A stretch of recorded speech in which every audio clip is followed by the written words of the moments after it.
asalaamaaleykum wa rahmatullah ñoo ngi amati mbégte di leen dalal ci sunu chaîne télévision Diawartoulah TV may jiital sama nuyoo ci sunu sang bi sëñ Abdou Aziz Mbacke Khadim Awa Ba di nuyu sama mbokku téléspectateur yëpp di nuyu sama mbokki internautes yi aussi et di jaajëfal sama équipe bi may àndal tout le temps ci liggéey bi tey nag ñuy amati mbégte di leen présenter sunu émission Koom-Koom waay gàddaay mu nekk émission boo xamante ne day mettre en lumière des parcours très inspirants ay jaar-jaar yu am solo tey nag may am mbégte ak contentement di dalal sama gan Soxna May Lo une femme pleine d'énergie une femme au parcours très inspirant Soxna May maa ngi lay nuyu di la jaajëfal Soxna May na nga def. aleykum salaam wa rahmatullah Soxna Jaara maa ngi lay fay di la jaajëfal ci invitation bi. di kontaan vraiment di bokk ak yow plateau bi tey. fii la rawee Soxna May am nañ mbégte trop aussi dalal la fii ci sunu plateau Soxna May est-ce que mën nga présenter wu rek sama mbokk yi lay seetaan mën a xam yow yaay kan ak kan mooy Soxna May. Soxna May Lo c'est une maman donc am na yàlla dénk na ma ñetti bant. femme mariée dëkk fii en Île-de-France. Dans la vie de tous les jours je suis ingénieure informatique à côté je suis auto-entrepreneur. Donc j'ai ma propre société di yëngu comme toutes les mamans di jéem a doxal tous les jours.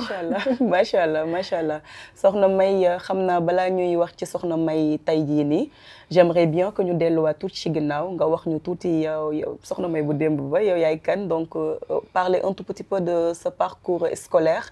Sénégal ak fii nii say débuts étudiants. Ok.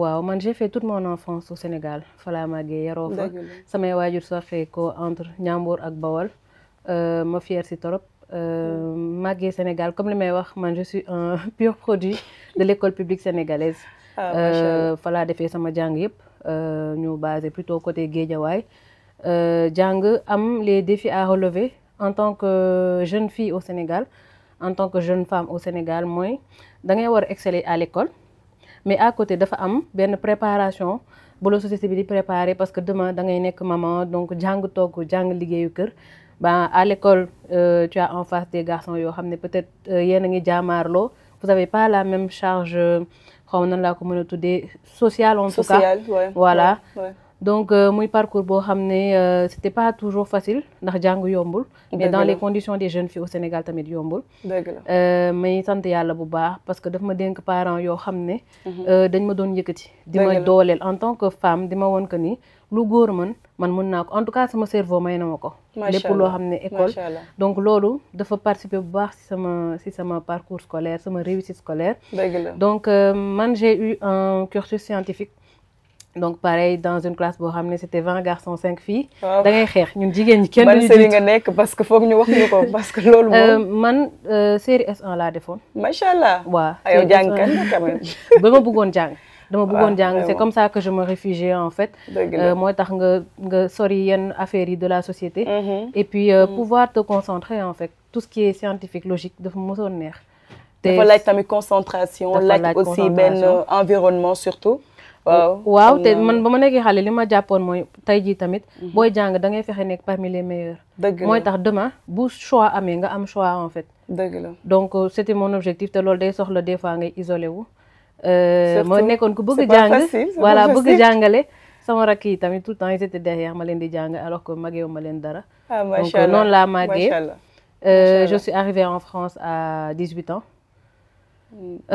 très jeune quand même très jeune pour koo xamante ne jigéen nga ñu bàyyi la d'accord très jeune quand même waaw après le bac waaw man moom je me sentais bébé da ngay bëgg a ñëw mais bu ñëw jotee wax nga ni dematuma ñu ne la ba c'est déjà le coup est parti da ngay dem ñëw surtout quand on est attaché à la famille nga ñëw fekk fi lu bees c'est vraiment un autre monde mais doguma la sànq yaa ngi doon wax que ne yaa ngi ñëw France à l'âge de 18 ans xam naa nga nekk xale comme tu l'as si bien dit tu te sentais bébé yow bi nga ñëwee dafa am famille boo fekk wala t'es venue toute seule comme ça bi ma ñëwee man Provence laa jàngee parce que dama intégré benn classe préparatoire boo nekkee Provence ci àll bi même loo fi am famille duñ nekk ak yow doo ko sentir donc amoon naa fi mag am fi ay tonton vraiment yu ma jàppale sama benn tonton Cheikh Mbaye yaan yàlla xaree ko àjjana mu jàppale ñu bu baax mais Provence laa nekkoon donc acclimatation acculturation boobu même si tu es en tout cas en famille man j'étais très en famille ñu suñ kër gu mag la.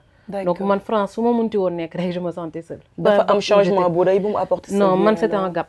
ah oui man moom c'était un gap mën naa ne sama 5 ans études supérieures yëpp. mon projet c'était ñibbi Sénégal xaalis bu ma am des fois dama ne est-ce que du ma jël billet dem je sais que sama papa du ma wax dara mais da ngay bàyyi xel li nga bàyyi ginnaaw c'était une acculturation difficile pour moi. donc encore une fois je m'accrochais aux études. dëgg la parce que tamit jigéen nga ñëw fii yow comme ni nga koy waxee nekk province sori say mbokk tamit c'est pas facile. donc xam naa j'imagine même pas noo ko doon dundee. léegi xam naa damay ñëw ak yow rek ci sa insertion comme ni nga ko waxee. parce que xam naa loolu amal solo la sur le plan culturel. climatique ak vraiment environnemental. xam naa rek nga wax ñu ci tuuti. comment tu vivais ces moments-là. Sur le plan climatique je pense que le choc thermique ñun ñëpp a koy sentir en fait. voilà dafay sedd foog nga tegle soo génnee à tu te dis li ma tegle c'était pas assez suba nga xool des fois weexaay bi sa yaram bi di fett. oui surtout ça. voilà donc c'est surtout man fi ma nekkoon Normandie dafa seddoon di taw mais. derrière da ngay focus ci benn affaire dafa am ñoo bàyyi ginnaaw. man sama objectif bi may jàng par exemple sama bac bi ma koy am. avec la mention les gens se sont dit may foo jaar mais man dama doon jàng tout le temps. te da nga continuer ba S1 bi ak bac bi. waaw c'était un défi. waaw parce que on est parti en seconde à 100 en terminale on était 25. sama papa xalaatu moo ñëw ne ko man dama virer S2 loolu du woon option. donc jàng rek la woon donc bu ma jógee foofu sama focus c'était mes parents sama papa dafa bëgg jàngalekat la. yëkkati ma il fallait que je le rende fier sama yaay il fallait que ma dem ñëw am lu ma jëflanteeg moom donc. seddaay bi tu gères. xam naa damay ñëw ak yow rek ci sa xam naa une petite parenthèse pour wax sa papa. la yaa ngi kii. tout le temps yaa ngi naan sama papa. bon même sa yaay d'accord. mais à chaque fois quand tu parles d'études tu parles de ton père mën nga ñu ñëwal ci moom tuuti rek. pour xam pourquoi ngay wax tout le temps sama papa say wax sa jàng. parce que sama papa dafa nekk jàngalekat. nekkoon un élève excellent bëgg jàng. man en tant que femme da ngay xool société bi tout le temps même sa frère yi ok bul gis ñëwee ñoo yëkkati mais à chaque fois c'est suñu société en tout cas man à l'époque da ngay mel ni góor ñi ñoo la sut wala ñoo la gën. man dama amoon ay frères sama papa dañuy teg ñun ñëpp expliquer leen que ni seen rakk yu jigéen yi mën nañ góorgóorlu comme yéen. dëgg la ñun mu jàngal ñu que ni en tant que jigéen. dafa am sa diine lu mu la sant. am société bi lu mu laaj. dëgg la balaa dara di xew il faut te battre. dëgg la ci sa jàng pour mériter ta place sans fàtte yow jullit bu jigéen bi nga doon. xam nga bu fekkente ne am na parents yoo xam ne en tant que man dama ko gis sama ay cousins yoo xam seen papa yi daara kese lañ di yóbbu. man ba may am bac dama doon jàng alxuraan suñu kër. la oustaz bi di ñëw loolu tam du option. ni jàng français amee doole sama papa non yeewu fajar ngay nelaw di bërëngu da ngay jàng. donc kooku à chaque fois c'est mon pilier en fait parce que sama yaay sama doole la mais sama papa en tant que góor mu may wax loolu baax damay gën a gëm sama bopp. ku ma mënti jàkkaarloo xam naa ne mën naa ko daan en fait. surtout sax d'habitude au Sénégal li ñuy gis mooy papa yi dañuy dem di liggéeyi waa wuti dépense ak affaire yooyu noonu donc ils ont pas forcément le temps pour toppatoo xale yi wax leen yéen ni mais da ngay am papa boo xamante ne dafay nekk di topp sa ginnaaw di la wax di la yedd bëggal la dara ak comme tous les papas mais di topp ci sa éducation dama naan loolu chance la boo xamante ne ñu bëri amuñu ko tamit aussi. waaw sérieusement c'est une chance que j'ai man d'avoir eu mes deux parents sama yaay auto-entrepreneur la liggéey si kër gi sama papa wàcc ñibbisi. macha allah c'était la lumière de la maison su wàccee tout le monde autour de lui yedd expliquer jàng les notes récompensées yëkkati.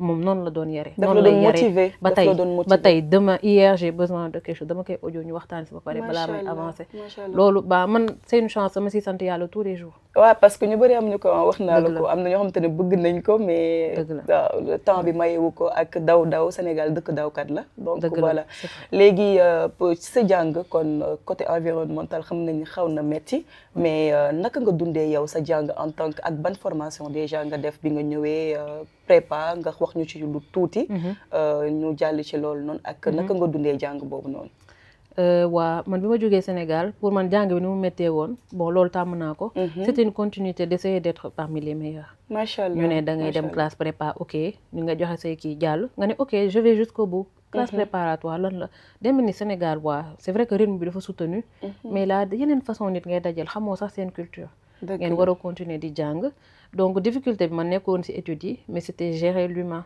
difficulté bi loolu la woon parce que culture yi yemuñu les gens sont différents léeg-léeg ñu lay teqatal di la mettre les bâtons dans les roues ngay siggi quand même waaw da nga ñuul nekk jigéen aussi lu ne ngay dégg lu ne lañ lay jéem a def donc man ma difficulté nekkoon si jàng bi parce que Sénégal seen niveau dafa élevé quand même Sénégal seen jàng wax dëgg yàlla tubaarikàlla macha allah du woon sama souci mais boo ñëwee donc ma def une année classe préparatoire gis ni da nga war a def ay concours pour jàll école d'ingénieur toujours ni ma doon xalaat mooy sama papa du ma ko teg yenn charge yi financièrement ma xool concours bi en première année bokkoon naa peut-être avant dernière promo yu amoon possibilité dem école d'ingénieur en concours sans def bac 2 années en gros en prépa donc classe juste pour xam rek classe préparatoire bi soxlawul woon concours soo ciy dugg déedéet c'est en fonction c'est une sélection sur ton bulletin de notes soo demee tu as 2 ans après nga war a passer ay concours national pour dugg école d'ingénieur tu fais un choix si France yëpp nga ni sama choix 1 choix 2 choix 3 donc 2 ans am na ñoo xam bu ñu defee 2 ans amuñu choix bi ñu bëgg dañuy redoubler 3e année bi waaw man li may bëgg jàng yëpp loolu moom 5 ans yi moom mënu ma ko woon dépasser j'imagine parce que mosoo xam tamit ay affaires t'as été toujours excellente donc xamoo woon ay affaires redoubler waaw mais là c'était devenu un risque parce que acculturation bi ni mu demee woon noonu te examen da ngay ñëw jànnaxe jàll à côté c'est des choses qui peuvent arriver ñëpp lay dal malgré la préparation man j'avais pas envie de ça par contre loolu c'était clair dans ma tête je me suis dit une année j'avais le choix entre je pense payer 80 € jàll ma première année de concours j'avais le choix entre 4 écoles des mines c'était déjà bien wala j'ai le choix entre toutes les autres écoles d'ingénieurs xam naa ne du ma dem polytechnique du ma dem donc benn instant dama def le choix comme ça duma teg sama papa ay 1000 € de frais ba pare nekk di capricieux naan damay changer école wala damay redoubler ma ne naa dem école des mines su ma defee quelques années su ma bëggee ma dem X wala centrale comme je veux ci dernière année bi jàng moo koy joxe j'avais fait ce choix d'accord tout à l'heure yaa ngi wax sa papa 1000 € et tout donc yow sa papa moo doon financer say études wala yow da nga doon liggéey di ko financer dès que nga ñëw wala comment ça s'est passé parce que jàng fii nekk province déjà dafa sori ak liggéey bi autant dafa xawoon métti. man j'étais boursière de l'État du Sénégal. ah oui xam nga Sénégal dañuy joxe bourse sociale soo amee mention. da nga nekkoon crack nag da nga nekkoon crack. en fait c'était la condition sama papa lu mu ñu doon wax à chaque fois. battez-vous pour am seen bourse parce que li ma leen mënal Sénégal. du ma ko mënal ñëpp ailleurs te mënuma jox kii bàyyi kii. mooy bourse d'excellence. voilà mooy ku am bourse da ngay dem. c'est ce qu'il avait dit c'était la condition du coup bi ma ñëwee dama amoon bourse Sénégal mooy 297 € yooyu nga xam ne bu ñëwee rek autant c'était précieux mais on est d'accord que du lu mat mais nu ñu lay yaree da ngay gérer une fierté aussi parce que tu faisais partie des meilleurs c'est une fierté déjà je trouve que État du Sénégal à l'époque dañ lay jëlal sa inscription bu dee école bu laaj inscription la une partie jusqu'à un plafond bourse boobu en fonction ni ñu la yaree da nga koy gérer tu gères en province aw moon possibilité liggéey fi ma nekkoon en tout cas à part def soutien scolaire parce que man mënuma dawal vélo aw ma woon permis fooy liggéeyee centre commerce yooyu dafay sori mais j'espère que fi nga doon jàngee soriwul aussi ak sa dëkkuwaay waaw non fi ma doon jàngee moom c'était fi ma doon dëkk toujours c'était à côté de France avantage di nga am yenn aide sociale facilité aussi exactement donc noonu laa doon financer jusque avant école d'ingénieur benn instant dama doon jël bus dem liggéey centre commerciaux yi des fois nga guddee wàcc condition yu métti sérieusement yu métti parce que autonomie juste pour wax ci autonomie bi nga amoon pour ma wax ci autonomie parce que am ñoo xamante ne ils sont tellement dépendants que bu ñu ñëwee rek dañuy réer mais yow donc yow naka nga doon gérer tey jii nii sa bi ngay doog a ñëw surtout say journée en tant que étudiante kuy doog a ñëw ci kii waaye kuy doog a ñëw ci dëkk en fait Sénégal ni ñuy yaree da ngay nekk ci benn cocon familial waaw surtout booy waaj a wadd sax ñëpp a capté loolu moo tax sama acculturation metti woon man lu ma soxla dañ ma ko doon jëndali waaw ma nekkoon nitu kersa boo xam ne yenn affaire jigéen yi sax mënu ma woon man xalaatuma dem marché jëndal ko sama bopp j'imagine donc sama sœur bi nekkoon Paris mais tu es fatiguée luy crème fraîche luy soow damaa bëgg soow nu may def nga dem jënd crème fraîche fesel jaxase tu vois dépendance boobu c'était là ñun nit ñuy yaree ba même quand tu poses un pas da ngay woote tàggoo est-ce que nan laa mën a def autonomie boobu je l'avais pas wala peut-être maturité amoon naa maturité benn côté mën naa gérer sama bopp j'avais pas cette autonomie là côté social en tout cas non ah d'accord xam nga déjà waaw loolu baax na ñu xam ko parce que ñu bëri dañoo yaakaar ne tout va alors que nit ki mën na fii mën na baax comme tamit fële mën nga ci am énormément de difficultés man côté boobu moom t'adapter day xaw a kii parce que xam nga Sénégal fooy dem da ngay tàggoo looy def da ngay ragal ñu gronder la wala tu fais mal non boobu moom surtout boo nekkee jigéen soxna May oui xamoo dëkk bi ni muy doxee aussi donc côté boobu deux facettes la woon d'accord donc xam naa rek ma ñëw ak yow ci sa tout à l'heure yaa ngi doon wax ne que ne da nga doon liggéey centre commercial ma bëgg a xam yow naka nga ban année nga trouvé job boobu noonu sa ban ñaata année ak tamit comment ça se passait sa première année en tant que travailleuse. waaw man j'ai travaillé si benn centre commercial peut-être sama niveau bac plus 4 laa nekkoon. C'était donc durant 3 ans yooyu yëpp liggéeyoo. jamais bourse bi rek nga daan kii doon naa am des fois nan la tudd soutien scolaire. d'accord mais bourse boobu moo la doon dundal tamit yëpp. waaw moo tax ma ne la da ngay gérer vraiment da ngay gérer. d'accord da ngay gérer après ñu noonu la ñu yaree aussi. benn côté dañ mais bu njëkk boobu. année boobu noonu c'était en quelle année même. C'était en 2012. dund bi ci la jàpp naa ne dund bi ci la gënoon yomb parce que là à cette période 297 man mi moom ba ma ko joxee ci jour bi laa koy taal donc vraiment éducation financière on va parler. dafa nekkoon lu am solo ci jamono jooju noonu j'espère pour nga mën a tenir quand même. je pense que éducation financière jamono yëpp la am solo. parce que à partir du moment où xam nga ni yow sa rentrée d'argent lii la ci mois bi. tu l'as 2-3 mois après du la doyati. parce que say bëgg-bëgg ñoo ñëw taxaw. tolloog li ngay say rentrée d'argent. dëgg la déjà. dëgg la donc man oui en fin de mois j'avais certaines difficultés. mais bizarrement peu importe nu ñu gàttee woon suñu kër. c'était pas grave pour moi en fait. dëgg la léegi sa liggéey boobu soxna May nu mu demee woon entre nga nekk étudiant affaire bu compliqué da ngay jaay alcool doo jaay alcool doo xam affaire bu compliqué benn instant c'était frais de subsistance tu te dis bon je gère après ça a pas duré longtemps ça m'a beaucoup aidé vraiment côté finance parce que des fois da ngay nam mu jënd benn affaire yónnee papa yónnee yaay rien que ça c'était bien financer les études waaw c'est vrai faire des petits cadeaux dama amoon ma mag bu nekk fii koo xam ne sama pilier la aussi des fois da ngay am envie leur faire plaisir mën a dem vacances Sénégal loolu rek petit billet loolu j'imagine parce que tamit comme ñu lu ñuy wax on est tellement attaché à la famille que ñun à chaque fois ñu am dara rek yéene nañ ko sunu famille waaw loolu da ciy bokk léegi yow soxna May sa premier salaire on va en parler bi nga ko téye loo sentir. oui avant loolu dama am stage. dama am stage dem toog dama bëgg avant informatique dama bëggoon def génie civil am benn stage. ñëw toog premier mois est-ce que am plus de 1000 euros ma ne lii mënut a nekk j'ai été regarder bulletin de paie doo comprendre dara. yaa ngi doon calculer. weeseenu ñoon ngay njëkk a dem. waaw c'est un changement. c'est un changement parce que tu pars d'un autre niveau mais man dundee moo woon yàq. donc dama doon kontaan mais surtout pour mën ko partager ak ñi nga xam tout le temps ñoo lay jàppale. ndeysaan après ma def dernière année bac plus 5 j'ai eu la chance de faire une alternance. alternance bu xaw a metti benn côté parce que financièrement doo amati yenn soucis. mais tu as des projets à gérer à rendre. ba pare dama doon jógee province di ñëw Paris. chaque semaine j'avais 2 jours d'entrée ici 3 jours scolaires. C'était compliqué. ah ouais parce que tamit province neexul trouver liggéey surtout alternance. dafa metti donc da nga doon def navette entre Paris. c'était compliqué en histoire de logement déplacement da ngay nelaw fépp. mais encore une fois da ngay xam ne c'est mieux que l'année dernière nga jàpp avancer àdduna c'est comme ça. dëgg la après mon premier salaire effectivement dès que boo ñëwee négocier nga xool li ñu lay proposer da nga naan waaw fii problème amu fi tu pars de zéro.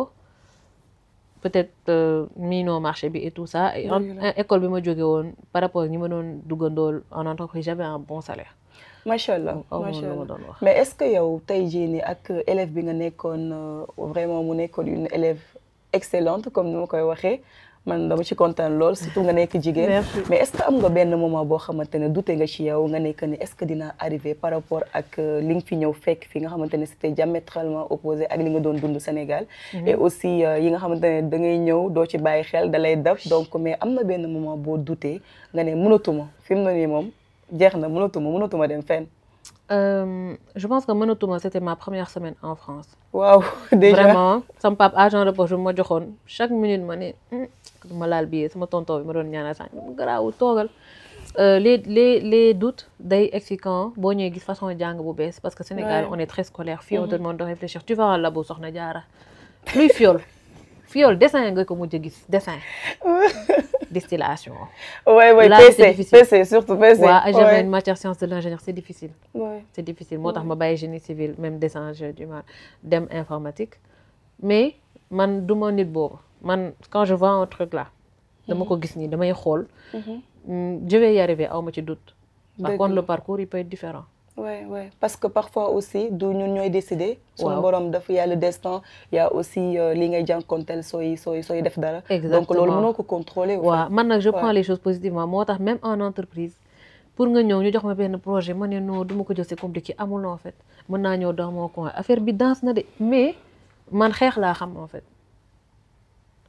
Donc, je vais y arriver. Man, personnellement, je doute si ça mes compétences.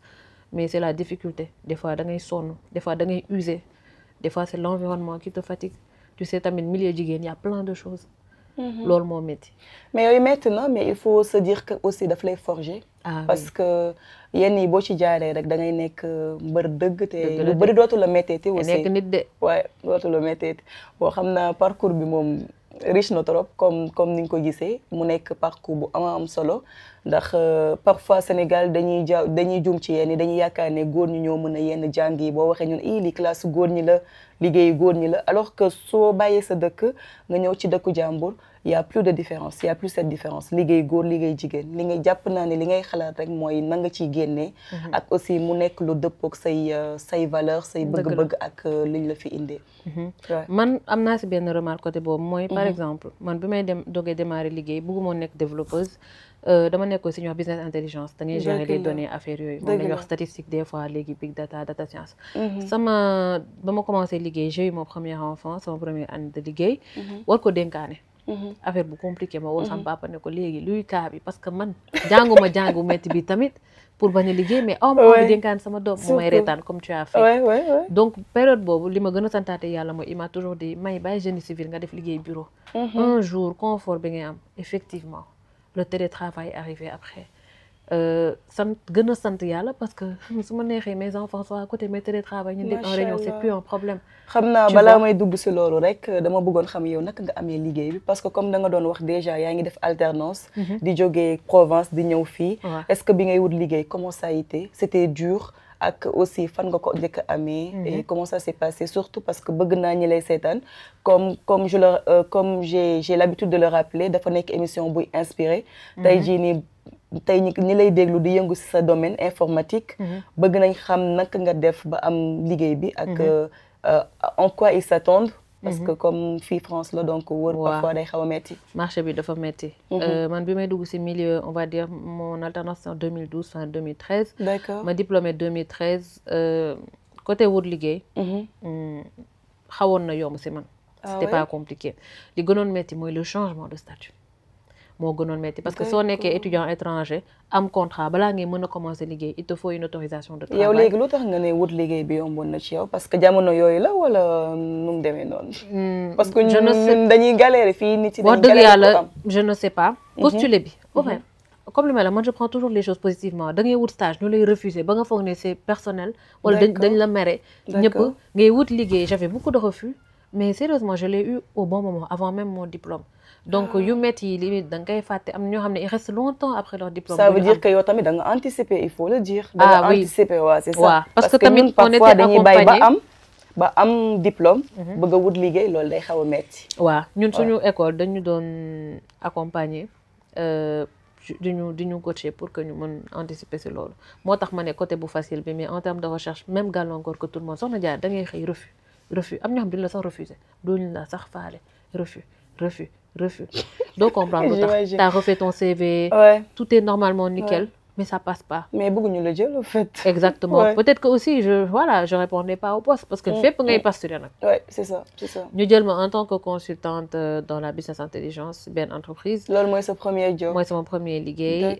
Justement, alternance, moi, découvrir le métier bobo. Parce que Sénégal, on n'a pas de pratique. Ici, j'ai fait 2 stages peut-être. Est-ce que vous pouvez répéter votre métier bobo non ou bien métier informatique? Wow. J'étais consultante dans la business intelligence. macha allah mooy tout ce qui est gestion des données traitement des données defar ay tableau de bord faire parler les données en fait. ah d'accord d'accord. Voilà, et pour quel but ngeen doon def loolu noonu ban société lan ci lan ngeen doon liggéey ci statistiques yooyu noonu. man sama premier client parce que soo nekkee consultant dañ lay placer chez les clients. d'accord client bi am na mission bi. sa CV adéquat na wala mënuñ la former nga upgrade dem. d'accord ñu kii la mon premier client c'était chez SFR. ah ouais une grande groupe quand même. waaw groupe boo xam ne je me sentais bien c'était ma première mission là-bas. SFR gestion des fraudes mais fraude téléphone gars yi lay woo sonal la fekk ñu ngi roppat sa xaalis en fait. la fraude dafa bëri ay dimensions donc c'était ça. moo tax ñu bëri même léegi dama koy seetlu ñu bëri duñu répondre appel ay 05 09 on est fatigué parce que en ouais, fait même si t'as bloqué ton numéro. donc détection de la fraude dafa am ay tableau de bord yu existant nga xool noo koy optimiser. xool yan li ñuy wax indicateur de fraude nga mën a génnee pour voilà da ngay xool par exemple nga jël panelu appel yi passé chez SFR nga xool appel yi dafa normalul appel yi kii après tu fais ton tableau de bord pour expliquer tendance yi ak justifier en fait fraude bi fan la jógee. d'accord loolu moo nekk sa premier job en 2013 xam naa comme ni nga koy waxee sa parcours vraiment inspiré na ñu bëri tey jii nii surtout ñi nga xamante ne ay ndaw lañ nekk jeune et surtout nekk femme pour wax ne que ni mën nga jóge Sénégal ñëw fii boo xamee li la fi tax ñëw vraiment da ngay réussir et que da ngay jàll ci leneen ndax lu métti yàggul te ku nekk lay dal comme ni nga koy waxee xam naa damay ñëw rek ci sa vie en tant que soxna May d'aujourd'hui comme ni nga koy xamee responsabilité yi nga yor yëpp en tant que maman en tant qu'entrepreneur en tant que salarié sa environnement boobu noonu nu mu demee tey jii nii soxna May. man dans ma vie active j'ai dû faire un choix bi ma def mooy dama doon liggéey fu sori j'avais peut-être 1 heure à 1 heure et demie de temps de par trajet. waaw matin soir yóbbu xale yi déposé sama ñaari doomi mag yi dañ jege yoo benn instant liggéey bi jaralatuma ko woon en fait. man ki ma doon liggéeyal day gis ne kii elle est investie mais bu école wootee lu munti xew dama ko fay bàyyi. am na mission bi ma mujjee peut-être jëlee choix boobu dama nekkoon en charge de la base client chez SFR beneen mission. da ngay xëy t'as un écran rouge c'est que kenn du jël café kenn du kii kenn du noyyi man j'arrive tranquillement. vous avez benn charge de travail. exactement une pression. man ma pression c'était mes enfants nangu moon pression liggéey bi donc benn instant j'ai fait un choix j'ai quitté le privé je suis partie dans le public. pour jege sama kër pour mun a gérer sama ñaari doom yooyu nga xam dañu jege yoo woon ba pare c'est bizarre hein une maman da ngay sonn et tout mais man mon plaisir le matin c'est de pouvoir déposer samay doom. man affaire de dénkaane affaire je dalul sama xel je suis pas dedans. ah da nga opté woon pour bàyyi il fallait que bàyyi moon sama liggéey dama changer liggéey. en fait j'étais dans le même j'étais un peu moins technique. dem dans le public pour jege sama kër en fait je suis passée 1 heure et demie de temps de trajet à 5-10 minutes. pour mën a le matin déposer samay xale le soir récupérer leen pouvoir en tout cas gagner en qualité de vie donc j'ai fait comme ça depuis peut-être 7-8 ans c'est le choix que j'ai fait c'est pas le salaire qui compte c'est pas je sais pas client bi ngay liggéeyal qui compte man samay doon ma soxla ñu màgg parce que sama yaay avait fait le choix travailler à la maison sama papa il était très présent pour moi c'est un devoir pour mes enfants mën a nekk ak ñoom mën leen gérer en fait. loolu aussi option la comme ni ma koy waxee comme ni nga opté woon vraiment être parmi les meilleurs élèves. donc option booy am la aussi bu fekkente ne am nga fa benn tolluwaay bi sa dund. may jàllaat yow rek ba tey rek pour wax laaj la tey jii nii ñaata année nga def ci public boobu aussi avant de te lancer dans l'entrepreneuriat parce que sànq bi ngay njëkk a wax ci dooru émission bi yaa ngi doon wax que ni tu es salarié tu es auto-entrepreneur naka la kii transition boobu demee. ma ñëw juste avant ñuy jàll ci option bi nga wax. des fois dañuy dul bàyyi xel que ni sous nos yeux dañu am ay opportunités. ñëpp dañu foog ne parce que da nga nekk dans le privé que tu travailles je sais pas dans une entreprise prestigieuse que ton salaire il est meilleur non wala ta qualité de vie nit da ngay am priorité. dëgg la man ba ma demee dans le public mon salaire il a pas baissé. ma qualité de vie elle a augmenté. quelle boîte c'était une mairie j'étais à la mairie de Créteil. Wow. Chef de projet informatique à la mairie de Créteil j'étais mieux fi ma nekkoon j'étais à côté. L'école elle était à côté j'avais un peu plus d'avantages social à l'école et tout. Et un meilleur salaire mais dañ dul bàyyi xel en fait. suñu environnement ñun suñu bëggee après yàlla mooy def mais da ngay xool li nga xam ne peut-être xam na laa mën a waxee ñi nga am mais mairie aussi en dogguma la ñu bëri duñ ci bàyyi xel parce que tey jii nii man si tu me demandes de chercher du travail damay fàtte ni sax mairie war naa fa mën a liggéey au fait te ñu bëri loolu mairie c'est quoi c'est toute la ville qui est gérée tous les sujets de la ville à la mairie et c'est pas que de l'informatique même ñi def génie civil parfois damay gis dañuy liggéey macha allah commercial lépp d'accord lépp ngay am bon à savoir kon lépp ngay am parce que tey jii nii tamit doo jàng soxna Diarra ne li ma jàng rek laay def pour man justement jàng xam-xam la li ngay def sa cerveau mën na la permettre nga def reconversion man personnellement sama intérêt njaboot laay xool c'est-à-dire que là ça là arrangé na ma je prends après ma gérer ci ginnaaw technique bi et tout dëgg la xam-xam mais ñu bëri dañ naan la ay waaw da nga war a nekk da nga war a jàng da nga war a liggéey daa nekk une femme qui donc yow tey jii nii bu jàng jotee da nga jàng bi liggéey jotee nga liggéey bi yor say njaboot jotee nga yor donc je me dis que ni vraiment xam nga li nga bëgg daal si say options yi ngay jël pour sa vie ak man moom sérieusement à partir du moment où j'ai eu mon premier enfant sama focus c'était sur ça maa ko def choix boobu maa ko def am deuxième ñu jege yow troisième ñëw c'est un choix fallait ma assumer ko ndax samay waajur dañ ma téye donc la femme que tu veux être wala la personne que tu veux être après tes études mën nga ko nekkee fu nekk je suis désolée tey jii man en tant qu'auto-entrepreneur donc je suis restée 4 ans dans le public j'ai fait le tour des projets à la ville de Créteil ma ni bon man jàngkat là j'ai envie d'évoluer en tout cas si sama xam-xam j'ai vu une autre boîte pas loin 15 minutes 10 minutes supplémentaires à côté je ne bouge pas machallah ma dem foofu mais loolu par cooptation lay nekk wala dañ ba ngay déposer rek comme tout le monde ñu bëri dañu jël sa temps nag ouais surtout refus malgré j'avais quand même pas mal d'années d'expérience mais c'est la vie qui est comme ça c'est un choix que j'ai fait da nga koy assumer dëgg la auto-entrepreneuriat maa ngi ko commencé entre ces 2 derniers boulots là pourquoi man en tant que femme moom ay problème de peau ma toog ba si yàgg gis benn solution ñëpp di ma ko laaj ma ne pourquoi lii du ma ci kii des fois nga jaay kii benn affaire parce que la base de moi ma société que j'ai créée c'est la vente et la recommandation de produits naturels. D'accord juste avant ñu ñëw si loolu rek bi nga jógee ci mairie bi pour dem ci beneen bërëbu liggéeykaay boobu noonu mu nekk ban boîte si on peut le savoir. instant yi maa ngi chez Doka Post. Doka Post nga nekk donc Doka Post je rappelle bien mooy nekk lépp moo yor lépp lu jëm ci numérique waa Poste. exactement mais pas que.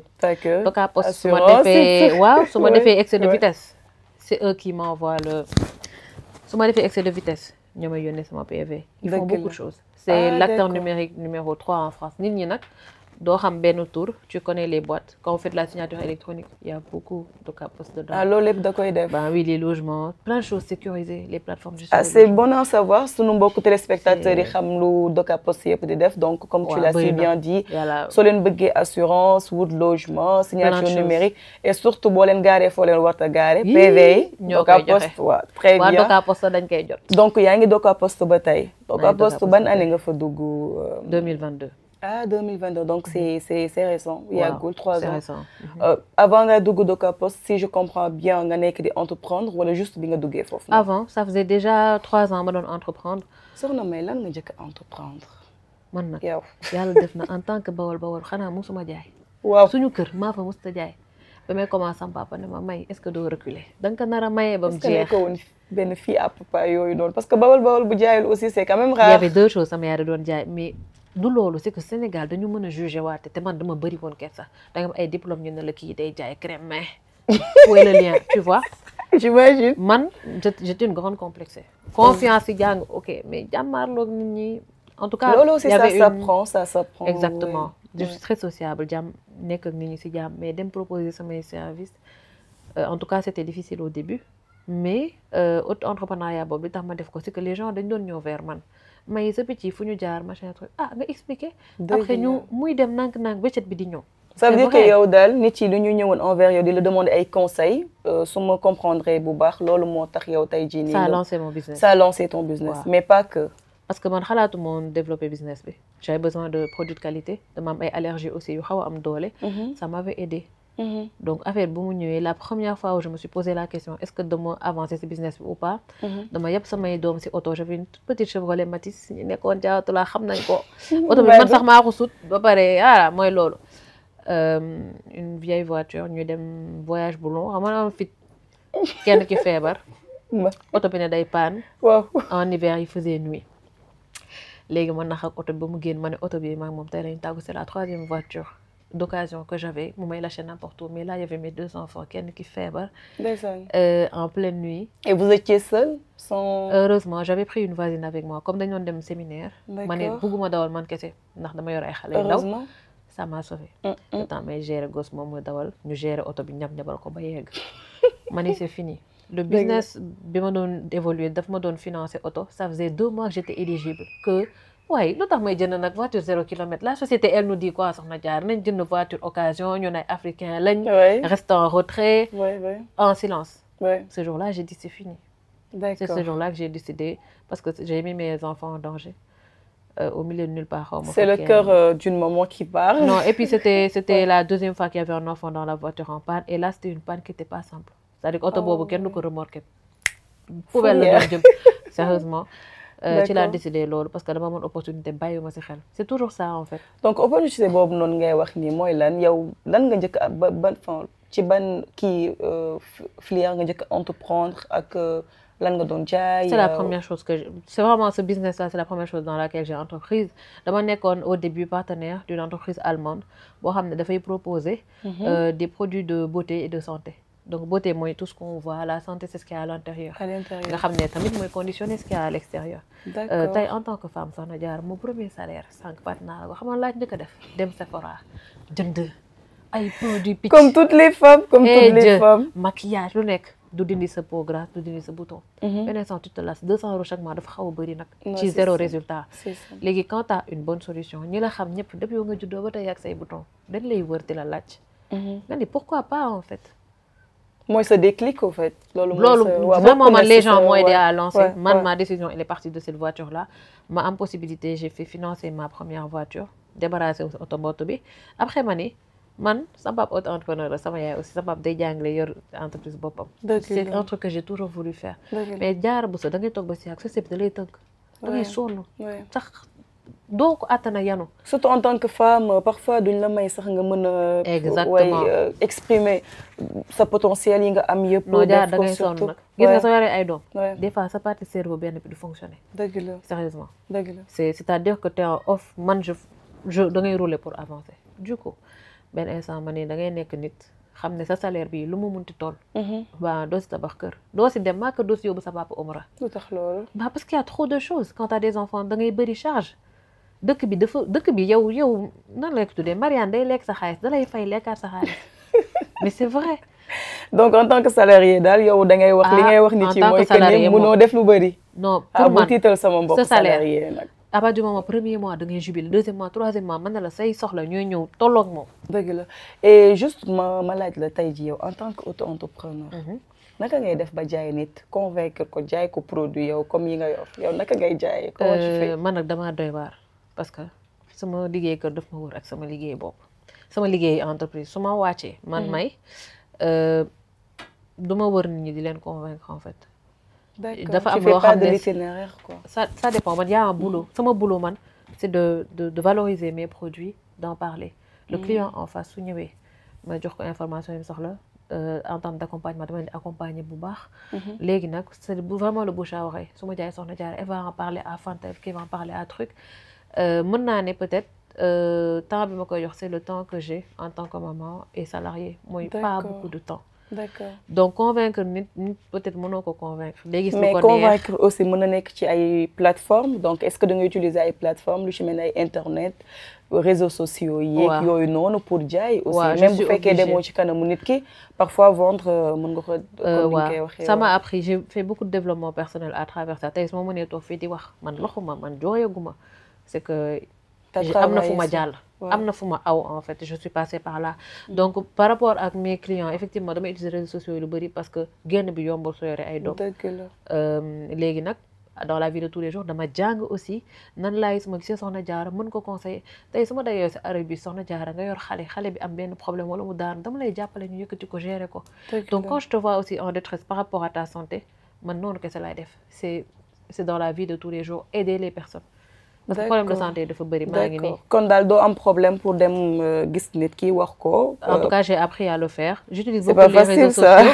c'est pas facile da nga koy jàng comme aw ma jot bu bëri tam damay sous-traiter yenn affaires yi parce que dama toog ba si yàgg ba ma toogee 4 ans si partenariat bi je suis passée en société. Donc quand tu passes en société day laaj un peu plus de professionnalisme wut ñu la def créer sa marque wut ay community manager pour ñu gérer say réseaux sociaux wut coach pour yenn affaire organiser wu parce que en tant que maman c'est pas évident bu sa objectif premier nekkee tes enfants il faut que tu puisses aussi xajal leen ci malgré tout ça en fait. dëgg la dëgg la. Donc je m'appuie plus sur ça daal. dëgg la léegi nag quand tu as de bons produits après waa quand tu les utilises. loolu sax laa lay laaj moo tax ma bëgg la laaj tey jii nii lan ngay xalaat tey jii nii yow boo nekkee di jaay nit dara wala nga yaakaar ne am na ay problème comment tu fais pour loolu noonu. waaw man dama nekk nitu kersa. bëgguma jaay nit dara mu ñëwaat ne ma may li ma jaay andi na ma problème wala dara en tout cas du ce sera jamais intentionnel. SAV parce que doguma la mais dañuy wax ñun sénégalais dañoo am problème bu rëy ci SAV tey client vraiment dañ ci am problème satisfaire ko. yow est-ce que maa ngi tuub mais Sénégal dañoo am benn jikko dóorkat. C'est vrai. Ah ouais? Moi-même je le subis par rapport à mes clients par rapport à d'autres personnes. Depuis toujours. léegi nag. si business bi laa xamee jikko sénégalais ah. J'ai vécu 18 ans au Sénégal. léegi nag sama client su ñëwee damay xool intérêt mooy def ne ma lii moo may metti j'essaie de voir le problème dans sa globalité benn góom mën nga ko gis góom bi mënul wér parce que dafa am mu nekk si biir lu ko teree wér. def nga alcool def nga lépp. je prends dans sa globalité. nit ki mën na ñëw ne la damay am ay allergie tout le temps. peut-être dafa am diabète derrière wala hypertension wala problème arthrose loolu lépp dama koy jël dans sa globalité balaa ma koy jox complément alimentaire pour son allergie mu yëngal sucre par exemple mais Badiane may yow yaa ngi wax affaire li ngay wax dafay laal si santé aussi comme ni ñu koy waxee donc yow est-ce que yéen seen réseau bi ngeen nekk auto-entrepreneur si je ma rappelé ko rek moo nekk groupe LR donc est-ce que yéen da ngeen di am ay formation yoo xamante ne da ngeen koy joxe avant pour parce que jël nit jox ko garab quand même c'est quand même risqué. yéen est-ce que da ngeen def ay formation dañ leen di tàggat ci yu bëri balaa ngeen di jël risque yooyu noonu comment ça se passe ak seen formation yi. c'est bien que tu aies utilisé le mot garab parce que justement doy garab c'est des compléments alimentaires. ba nga nekkee Sénégal wala des fois benn affaire dal saa la jëlal buy jox la benn je sais pas ay reeni dànq ay affaire mais aujourd'hui même les médicaments la base c'est les plantes. D'accord. Ñun les compléments alimentaires qu'on propose il y a un corps scientifique derrière bu ko élaboré diététicien nutritionniste des médecins des allergologues yu koy initier effectivement dañu am ay formations comme tey maquillage bi ñu utilisé ça a été lancé pour les peaux noires il y a 2 semaines. D'accord. dafa am ku ñëw expliquer ñu yan pigment la ci def nan la ko kiiwee expliquer ñu lépp nekk ci biir former ñu. C'est comme ça en fait boo ñëwee intégrer business bi fekk fi ay produits dañ lay former. Il y a beaucoup de développement personnel mais man dama nekk nit ko xam balaa may wax dara damay bëgg mu wóor ma donc am chance su jàng mën a lire tout est documenté chez LR man dama sopp je lis.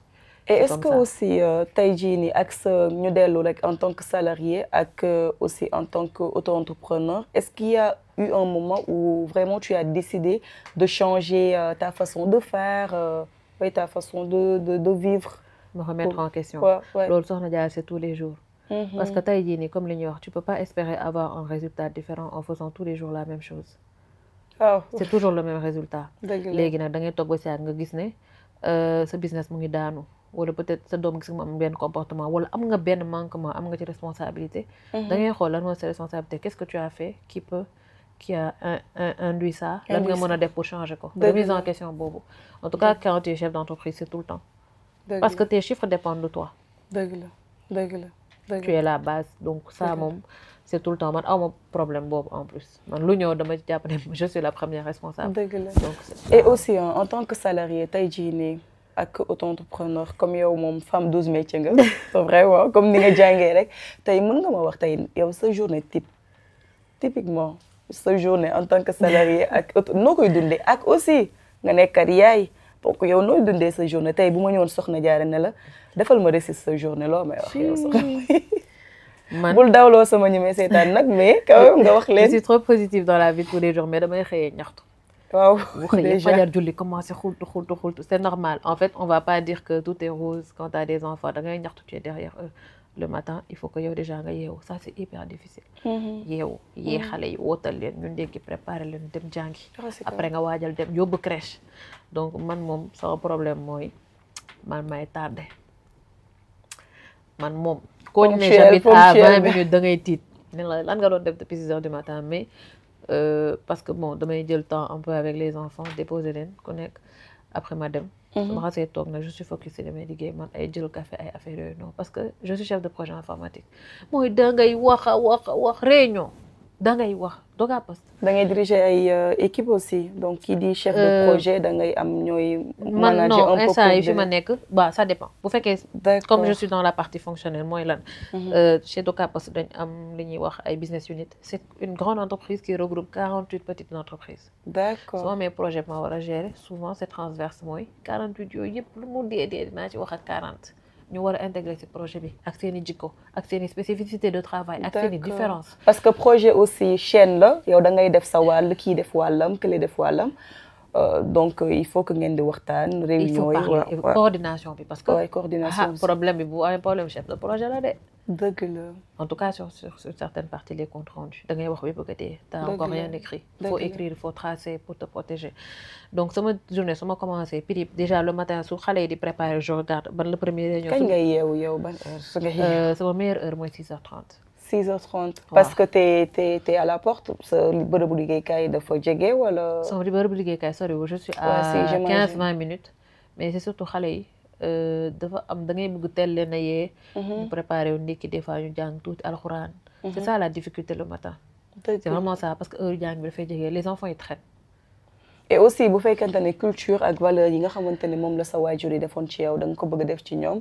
donc comme jàngu alxuraan beeg yooyu noonu ak yenn habitudes yi faut que mu xaw a jël temps ça c'est difficile et ça c'est mon plus grand défi yeewu matin c'est le plus difficile pour yéene parce que da ngeen di yee yërëm leen léegi soo leen déposé ba pare su ma leen déposé par ma dem liggéeyi ñëw gaare wu bonjour tout le monde ñëw toog fekk xool naa sama première réunion bon je suis quand même à l'heure pour mes réunions commencer wax noté donc yéen chef de projet boo leen ñëwee rek réunion non man moom je peux passer toute la journée en réunion ah ouais toute la journée quand t'es en réunion t'as pas travaillé donc après il faut donc yow tey jii nii nga def informatique ak chef de projet mu waroon nekk parce que Sénégal la plupart ak ñun bu ñuy wax dañ naan informatique technique yow nga def chef de projet et que là tu me parles de réunion kon ça veut dire que yow t'es plus sur je suis dans le même domaine man li ma jàng c'est mathématique ngay tëdd di nelaw di xalaat ay problèmes mathématiques mun ma ci woon boole développement c'était clair dès le début sérieusement je pouvais pas di xalaat ay code non donc j'avais une base quand même en tant que consultant business intelligence des fois damay laal je touche du code de xam naa li may projet mais je sais xam naa derrière comment exécuter la technologie am naa bagage technique boobu léegi nag il faut me coordonner parce que métier bi bu ñëwee parmi ces 40 petites entreprises là ne comme United lii laa bëgg d'accord lii laa bëgg il faut que mu expliquer ko technicien bi il faut que man ma rédiger ba mu ne ma ok je valide le besoin li nga ko bindee nii ça concorde avec man le besoin que j'ai léegi ma transmettre ko def ay atelier pour expliquer ko la partie technique après il y a les restitutions comme projet bi ma nekkoon il y a 2 semaines c'était très technique boo waxee wax blabla bi ba pare il faut développer bu ñu développer ba pare il faut mettre en production mooy bu fekkee application bu doon fonctionner dañ koy bloquer là on a bloqué pendant 1 semaine amul benn information buy dugg wala muy génn en tout cas personne ne peut l'utiliser ñu def mise en production mooy li ñu développé code bi yëpp ñu tasaare ko léegi dañ koy déployer noonu la ñuy wax parce que da ngay am base de test base de développement base de production quand tu mets en production bëgg naa nga xaw ci jël sa temps tuuti comme ñu ñuy seetaan ndax vraiment li ngay wax ni dafa am solo là on parle de l'informatique ak sa cœur de métier comme dañ naan émission buy inspiré la bëgg naa nga décortiquer ñu ko un tout petit peu pour ñi may seetaan mën a gën a xam yow déjà qu'est-ce que vous faites ci seen entreprise bi waaw donc nga ñëwaat rek ci li nga doon wax waaw donc projet bi par exemple gestion de la base client la c'est beaucoup de clients hein, quand tu prends 48 petites entreprises léegi nag bu ñu nekkee ci projet bi il y a une phase dañuy wax de spécification étude du besoin loolu moo jiitu étude comme du business besoin plan su ma ko déggee c'est différent business plan c'est pour créer ton entreprise peut-être ta société non comme benn business plan booy def par rapport à un projet par rapport à un projet voilà on va l'appeler étude du besoin wala spécification fonctionnelle d'accord boo spécifier ba client bi parce que du coup ces petites business units là ces petites entreprises sama ay clients lañ même si ñoo bokk entreprise bu ñuy liggéeyee bu ma ko spécifier bañ na ma ni gongo ça concorde avec notre besoin ma dem def voilà c'est validé c'est écrit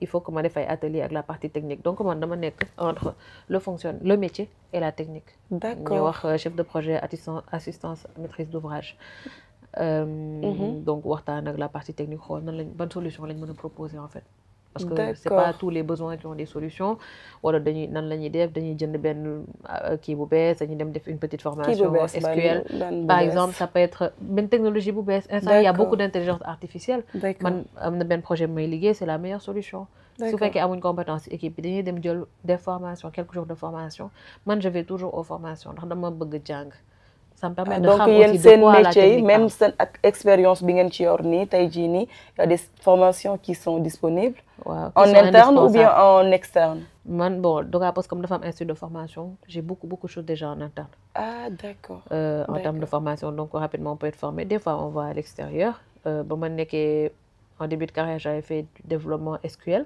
fan nga ko defee noonu loolu organisme de formation yi est-ce que damay jàpp seen tour il y en a beaucoup mais lu ci bëri c'est chez Doga Post Institute ci boppam ñooñu koy defal d'accord yeneen formation yi j'ai pas forcément les noms d'accord donc ça peut être formation pas que technique ça peut être nooy gérer ce projet nooy gérer ce budget nooy optimiser say réunions d'accord et tes comptes rendus donc moi je suis entre les deux bu ñu defee partie fonctionnelle ba mu validé ñu dem partie technique wut solution bu ñuy proposer au métier ne ko li ñu sant nii lañ ko bëgg a defee noo ko gisee bii planning la ñu am par contre da ñu fekk ñu def ay affaire foog ñu pare lii pour mën ko xajal fii lañ ko mën a placer est-ce que ça te convient bu ñu nekkee partie validation noonu ba kii après ñu def commencer peut-être développement yi l'autre partie man damay def ay points réguliers pour xam est-ce que développement yi nan lay avancer je suis un peu maîtresse du planning et du budget mais quand même il faut se dire que ak tâche yi nga am si sa kër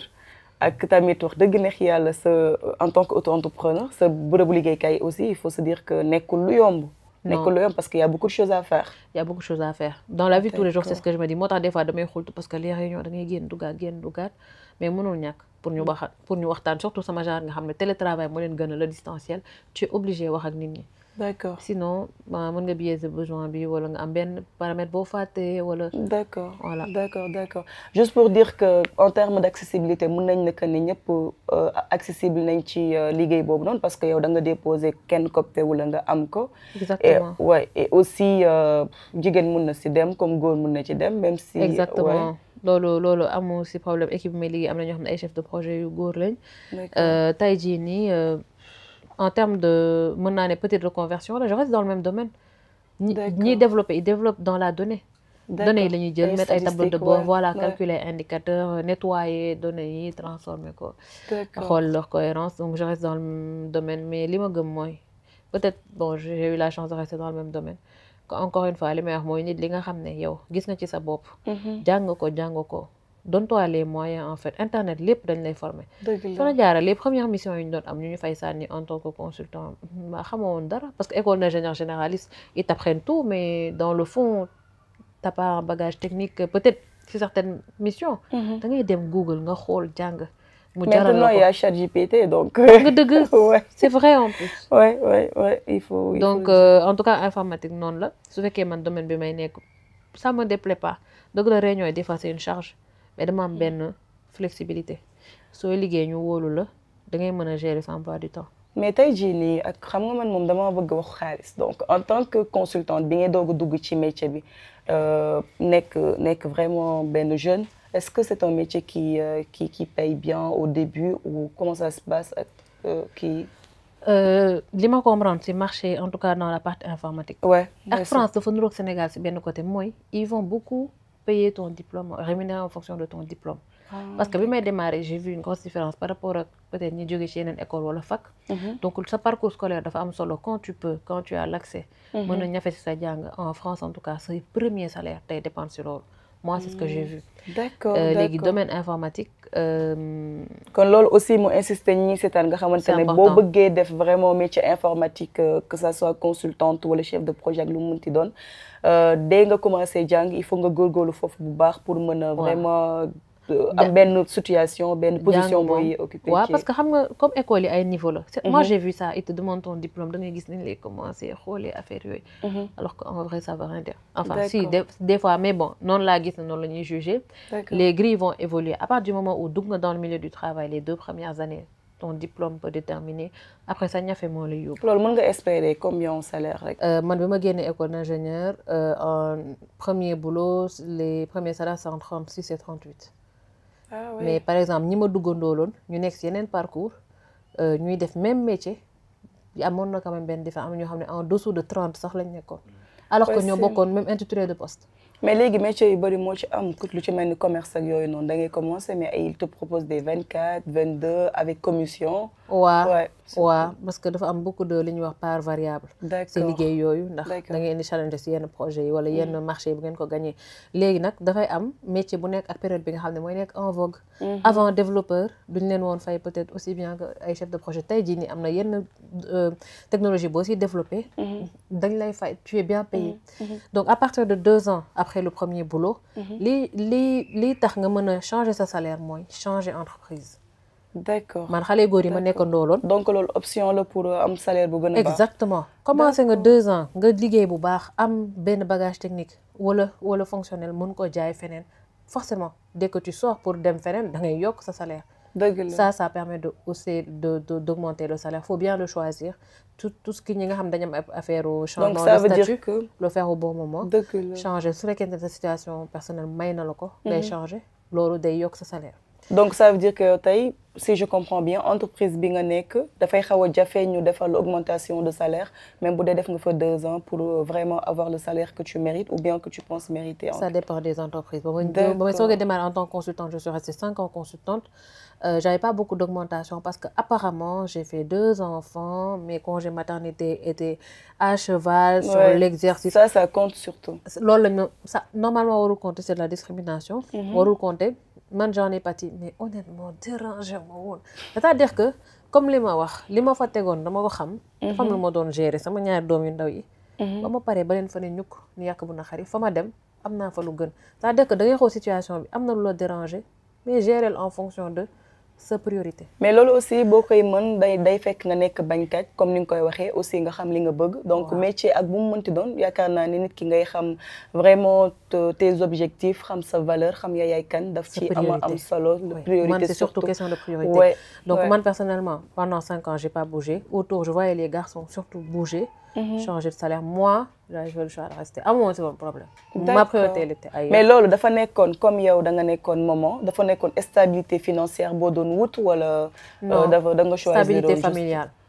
c'est-à-dire que dans fi ñu ma doon staffé maa ngi doon gérer ma famille c'était bien grawul salaire bi en attendant c'est pas grave chaque année ñu ne la 1% grawul. tu pars de 0 en tant qu'étudiante étrangère. on parlait de salaire soo jëlee léegi un chef de projet peut-être am na évolution un peu. par rapport ak partie bi ma commencé liggéey en tout cas. tey jii un chef de projet mën nga prétendre en termes de salaire entre 65 et 80 000 euros en fonction de poste bi ngay convoité ak kii bi. et aussi ñaata année nga ci def. sa expérience surtout ak sa expérience. donc leneen li ciy change li ciy yokk mooy en tout cas man c'est quelque chose que j'apprécie mooy affaire de maternité personne n'en parle chez Doka Post. dama ñëw même en période d'essai que peut-être mon 3e a été mis en route mon 3e enfant aw ma si benn problème.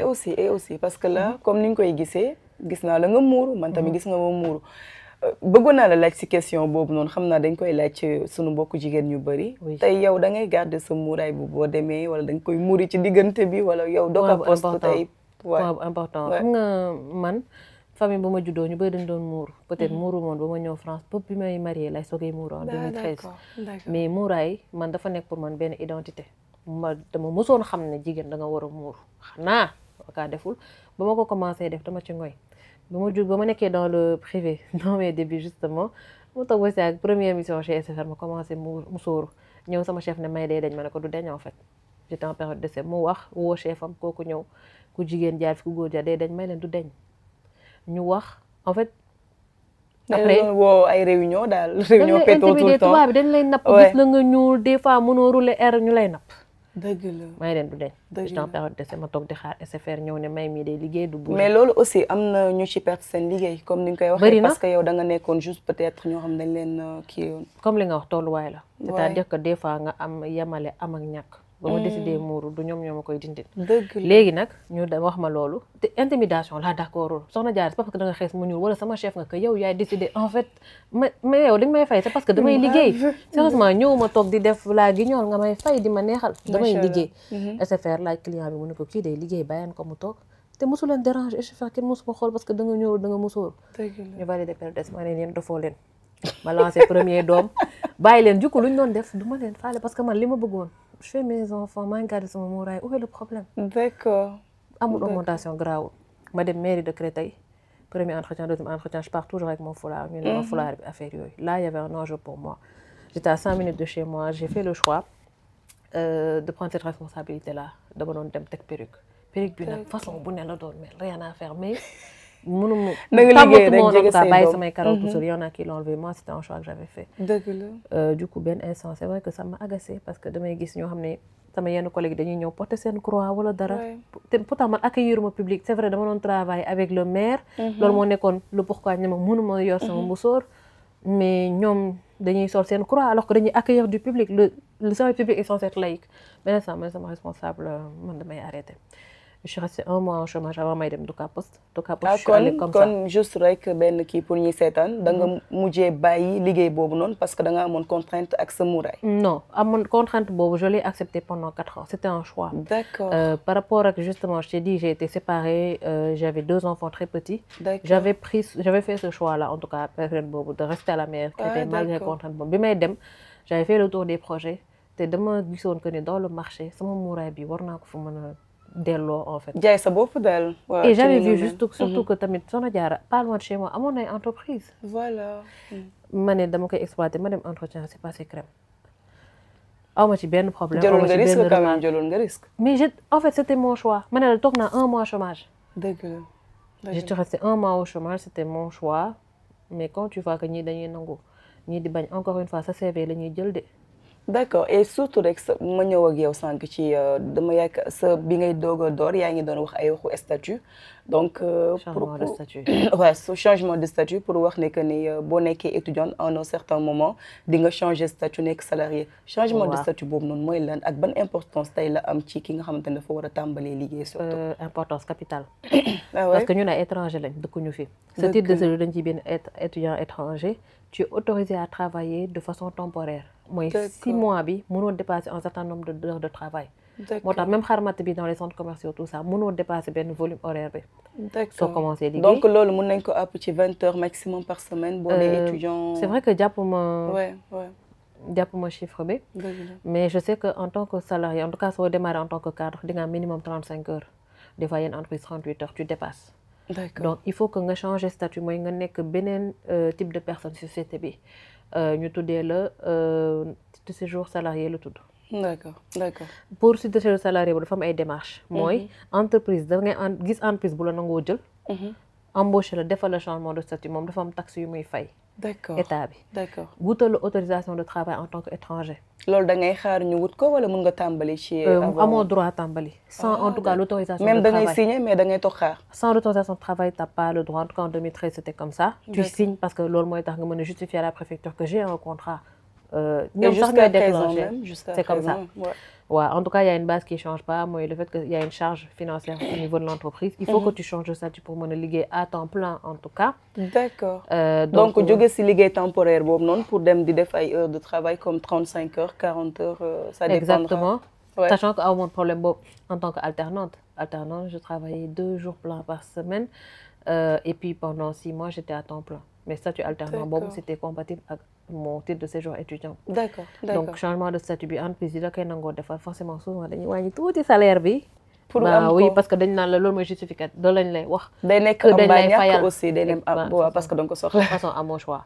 moo tax il faut la jouer intelligemment tu fais ton changement de statut. donc première option bi mooy bu la ko entreprise bi defaree donc yow aussi mën nga ko defal sa bopp si je comprends bien parce que sànq. en tout cas à l'époque man de mémoire entreprise moo la ko war a defal. d'accord mooy introduire dossier bi. ils ont des circuits un peu différents c'est une demande un peu plus poussée jël document yi ñu la laaj yëpp seen ay liasse fiscale après des fois mën nañ la demander peut-être complément de dossier ñu dem dugal ko quand c'est passé nga jot récépissé comme titre de séjour normal ñu bind ci salarié wala autorisé à travailler. mais en parlant de papier parce que man damay gis étudiants yi ñu bëri ñoom dañu nekkee étudiant dañu yaakaar ñu déclarer impôt. même si ils ont des revenus à 0 yow tey jii nii en tant que étudiante da nga doon déclarer impôt ak ban importance la am booy changer statut. pour nga xamal ko ñenn ñi rek. pour man déclarer impôt dafa am solo. parce que dëkk bi dañ fekk muy doxee noonu. De toute façon tu finis par 0 en tant qu'étudiant 0 égale 0 déclaré rek. man j'ai commencé parce que accidentellement dañ ma mosoon yónnee benn liasse fiscale. ma ne ok kooku au téléphone service des impôts conseiller ma loolu. dama ëllëg di nga ko soxla je suis partie comme ça. et aussi petit rappel parce que tey jii nii booy wut logement dañ lay laaj impôt. dañ la koy laaj wala nga laaj la ko sa ku lay garanti te yaakaar naa boo demee bay nekk alternante soxlaatoo garante donc forcément yow impôt yi aussi day dugg ci yow. donc par contre à partir du moment où tu as un bulletin de salaire c'est obligatoire de déclarer tes revenus. étudiant 0 nga am. ok à partir du moment où tu travailles peu importe 2 heures chez Auchan 3 jours chez Carrefour. c'est obligatoire de déclarer tes revenus sinon la ci fekk yow la ci fekk même si tu finis par 0 aussi étudiants yi lu bëri lu ñu xamul mooy dafa am crédit d'impôt je crois tudd bu kaaf di joxe. su fekkee da nga def benn certain nombre de travail dépassé woo ko. loolu neex na soxna Diarra dañ la fayoon. kaaf parce que déclaré nga say impôt même si tu as 0 ñu yokkal la tuuti xaalis. ah loolu tamit bu ñëw lay doon. exactement je pense que ça existe toujours pour aussi ñi nekk étudiants donc loolu du problème yaa ngi koy gagné kay. en tout cas merci beaucoup ci leeral yi nga xamante ne apporté nga ko ci statut yi vraiment mu am solo parce que étudiants yu bëri bu ñu ñëwee dañuy réer entre changement de statut autorisation de travail et aussi mais pour ñëwaat tuuti rek balaa ñoo finir foofu noonu yow tey jii nii c'est quoi la différence entre statut en tant qu'étudiant ak statut en tant qu'auto-entrepreneur comme yow da ngay entreprendre te yemuñu yaakaar naa ne y a des démarches à faire qui sont un peu différentes donc nga mun ñu ci leeralal tuuti. waaw parce que en tant que ba may jàll auto-entrepreneur fekk sama changement de statut jàll na. nekkatuma woon si peut-être situation boobu. entre salarié auto-entrepreneur. ça dépend des domaines. man domaine bi may def bi ma nekk en tant qu'auto-entrepreneuriat santé beauté bien-être mën naa ko cumuler ak sama statut de salarié. du si induire dara c'est-à-dire que je suis salarié. derrière déclaration bi may def en tout cas entreprise bi may liggéey ndool moom moo koy gérer directement pour que ma am statut auto-entrepreneur boobu. donc dama nekkoon auto-entrepreneur pendant 4-5 ans. chez LR ni nga ko waxee sànq. benn instant en fonction des revenus que tu perçois da ngay passer en société je suis passée en société mooy lan dama créé sama société. ah oui. ma société qui s'appelle Sebina j'ai mis le prénom de mes enfants. machallah en plus c'est ton joli prénom aussi. voilà dañ doon jaxase mélange ak sama sœur on est tombé sur ça après toujours en faisant la même chose mais c'est le dëkk bi mooy doxee noonu. tu as des revenus. D'accord. Tu es plafonné en tant qu'entrepreneur soo yeggee benn kii bi en tout cas ñun ci domaine bi ñu nekk da ngay obligé passer en société. donc société bi nekk loo xamante ne mën nga ko créer dès le début mais benn certain niveau de revenu moo la koy may wala vente. en tout cas man j'avais pas une autre activité auto-entrepreneuriale. des fois parce que si sama liggéey bi may def aussi chez LR en tant que partenaire LR des fois ma gis nit koo xam ne dafa bëgg def ni man gis ci boppam gagner ci sa vie. ma intégrer sama réseau accompagne ko. cette personne là que j'accompagne peut-être que elle est déjà auto-entrepreneur ci beneen domaine. mën na ñëw jël société am déjà ñambaas ci LR bi. donc loolu c'est possible directement amul compte kii lépp li nga mënta def rek mooy. tu es partenaire d'une autre société qui fait les mêmes produits. c'est de la concurrence en fait c'est comme les mënoo ñëw peut-être def la même chose chez LR. parce que tu es déjà ailleurs pour la même chose. d'accord du coup juste changement de statut yooyu noonu am na kon da nga am possibilité sa entreprise bi nga nekk ñu def ko pour yow.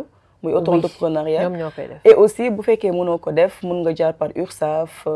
xaaral ma répéter parce que bu dekkee changement de statut tu parles de étudiant à salarié wala. salarié non je parle de auto-entrepreneur là. alors attention bu dee auto-entrepreneur du sa entreprise moo koy def ok c'est l'entreprise avec laquelle je suis partenaire donc LR.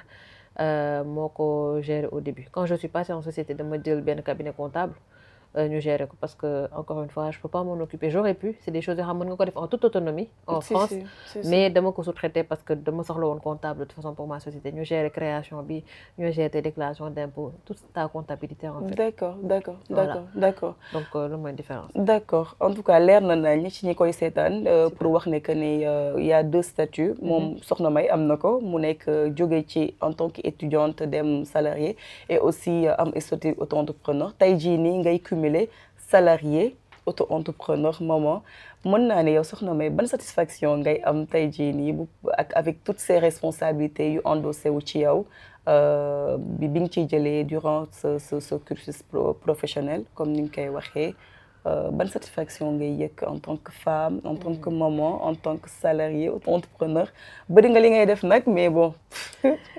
en fait comme li may wax loolu genre feebar la man noonu lañ ma yaree ba ñu nekkee xale da ngay jàng école ñëw dem jàng alxuraan ñëw après da ngay bale fobeere c'est-à-dire que bon c'est la mentalité de mes parents c'est-à-dire que dañ ne xale doo ko may temps donc j'étais tout le temps occupée su ma toogee def ma dara tàmm moo ko en fait moo tax j'ai fini comme ça même si da nga leen j'ai fini comme ça léegi nag satisfaction bi may am mooy li nga xam ne da nga ko tàmm xam ko peut-être am na si yoo xam du la déranger des fois da ngay sonn mais dafa am benn objectif derrière dëgg la mon objectif mooy lan dëgg la peut-être bëgguma woon yàggee France nii man ku ma yeewoon may 2008 je crois je suis arrivée ici ne ma yow dañ fi des kii bëgg a yàgg sérieusement duma ko gëm comment j'étais attachée à mes parents à ma terre à ma famille peut-être xalaatuma ko aussi fii aussi am nga fi famille tes enfants sa sœur yi nit yi famille xam nga rek xale yi boo leen nee ñu dem c'est pas un problème ouais c'est un objectif xam naa yàgg naa ko bëgg ba tey maa ngi ko bëgg donc man mon objectif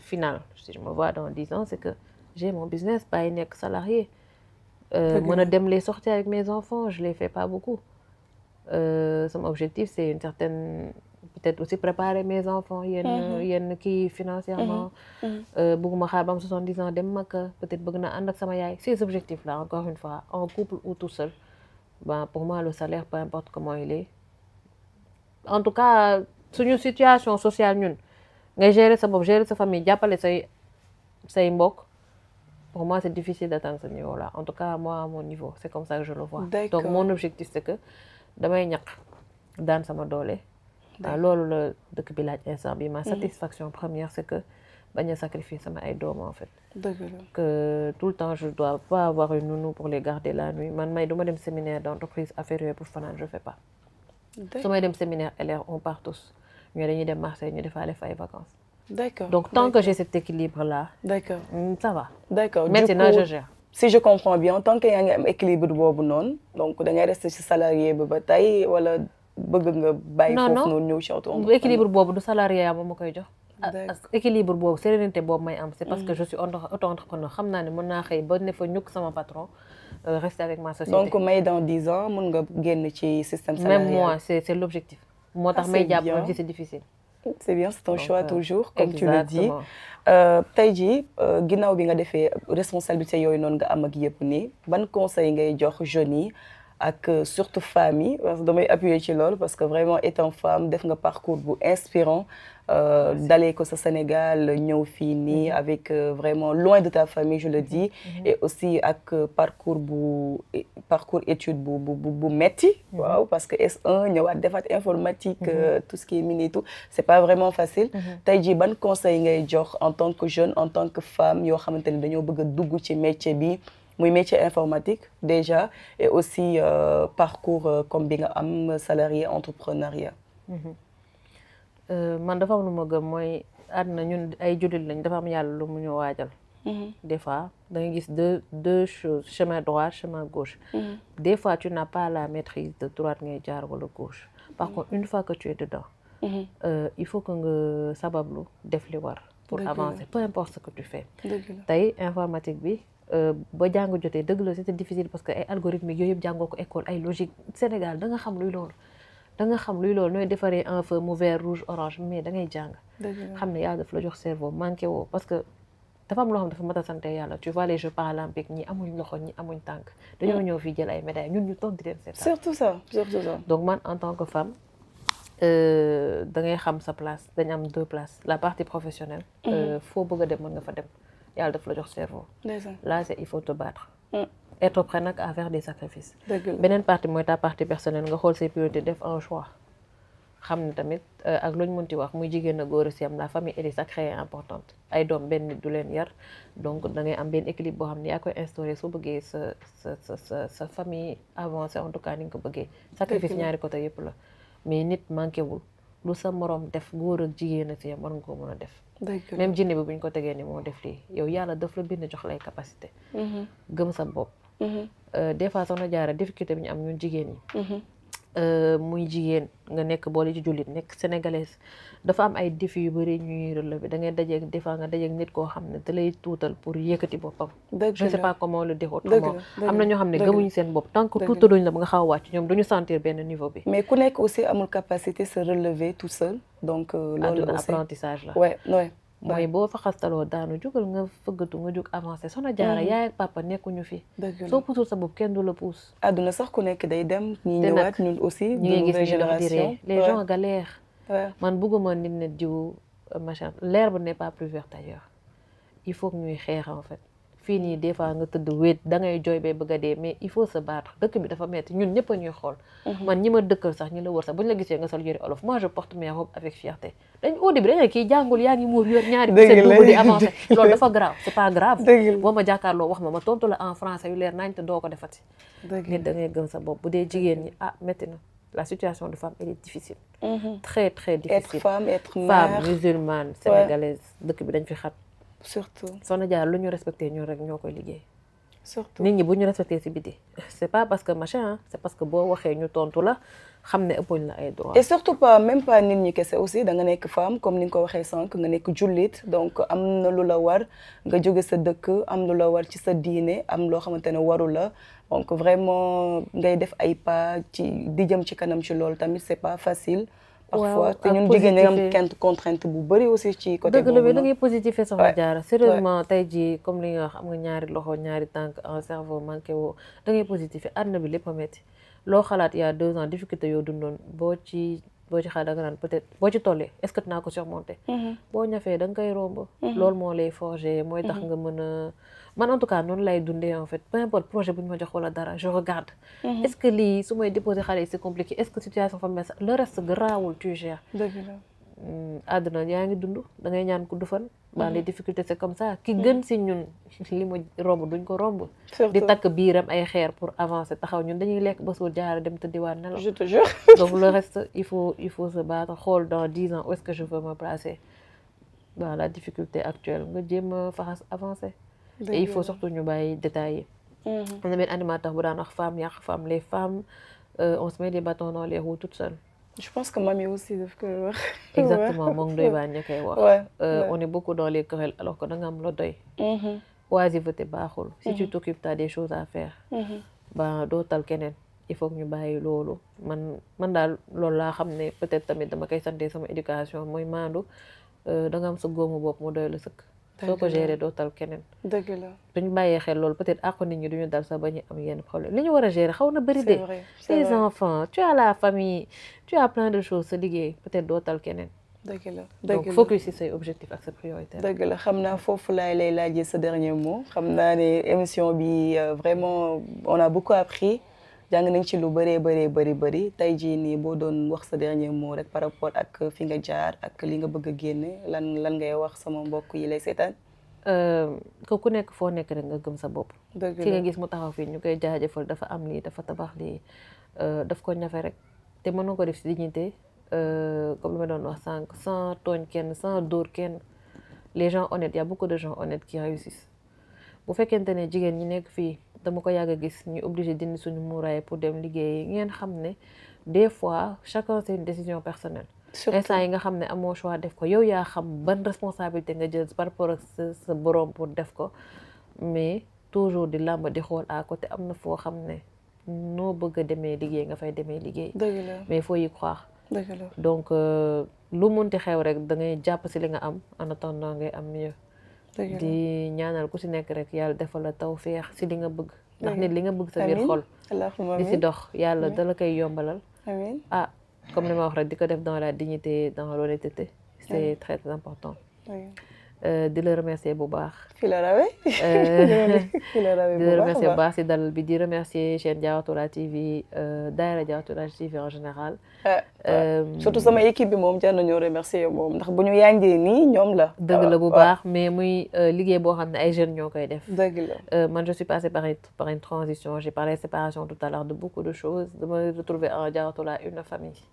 surtout une famille tey jii booy xëyee dem fa nit ñi duñu comprendre ton engagement yow yaa ko xam di ñaan yàlla liggéey bi gën a dëgër allahumma amin xool yi gën a juboo gën a booloo en fait c'est des gens qui font beaucoup de bien sans le savoir donc jërëjëf encore jërëjëf à toi di wax ne merci infiniment Soxna May on a vraiment vécu des moments vrais profond et très inspirant comme ni ma koy waxee man xam naa tey moom dama lay defal benn révélation comme ni nga koy waxee man vraiment tu fais partie des femmes yoo xam ne dañ may inspirer parfois ci damay sàcc di la woo di demander ay conseils indirectement sans vraiment vouloir te le dire mais li nga may jot a wax ci lay tënk ci lay te am na yu bëri yoo xamante ne dama koy jël muy décision ma mu jóge ci yow xam naa tey nag nga ko mës a dégg waaye vraiment je préférais wax la ko nii comme dañoo nekk ci émission boo xamante ne dafay inspirer ndaw yi ci lu ñu war a dugg ak ban métier leur parcours man mën naa ne que ne danga may inspirer ci sa jàmbaarte vraiment say engagement say responsabilité nekk jigéen comme ni ma koy waxee taxut a bëgg dara et nekk jigéen aussi taxut a avancer terewul avancer surtout may jaajëfal vraiment sama équipe bi may àndal tout le temps ci émission bi di leen wax ne que ne budul woon ñoom dara du baax ñoom ñoo nekk ci technique bi di def lépp loo xamante ne mooy yanjal émission bi et que mooy tax nit ñi duñu mën a seetaan et aussi ma lay jaajëfalaat bu baax a baax ci disponibilité bi ñu may ñu interviewé la tey fii nii waaw nga bokk ak ñun partager ak ñun sa jaar-jaar waaw comme émission bi comme Waye Gàddaay la tudd donc di retracer jaar-jaaru bépp émigré boo xamante ne day ñëw fii nii surtout en France di ñu wax ci lu mu jot a dund. donc comme ni ma koy faral di waxee rek interview bi nekkul juste pour raconter une histoire mais dafay vraiment retracer des parcours inspirer toute une jeunesse donc ak aussi mag ñi nga xamante ne sax bëgg nañ def reconversion wala changer voie ci yenn domaines yi. donc di leen wax ne que ne ñoo ngi am mbégte ak contentement tout le temps di leen présenter sunu émission comme Waye Gàddaay qui est l'économie de la diaspora may insister à ce que nit yi di ñëw di partager ak ñun seeni histoire seeni parcours vraiment ñëpp mën nañ dugg ñëpp dañuy inspirer. may jaajëfal bu baax nag comme ni ma koy dorteelee sama émission di sant sëñ Abdou Aziz Mbacké mu sëñ Khadim Awa Ba di ko wax Mbàkke lépp moom la ndax ñun tamit moo ñuy inspiré ñu def émission bi ba ñeneen ak ñeneen di ci inspiré wu di ko sant bu baax a baax di jaajëfal sunu jëwriñ ñëpp ñi nga xamante ne ñooy ànd ak ñun ci liggéey bi man tamit may def jaajëfal spécial sama équipe technique bi may àndal saay su nekk di wax ne lépp bu baaxee ñoom la may jaajëfal à chaque fois aussi ñi may seetaan sama mbokk téléspectateurs yi ak internautes yi di leen wax ne que ne n'oubliez pas ngeen di abonné chaîne bi di ko liker pour yeneeni émission comme Waye Gàddaay tout le temps di inspirer jeunesse bi ak képp ku ñu seetaan di leen wax un big up et je vous fais un coucou jaa ngeen jëf yéen ñëpp merci beaucoup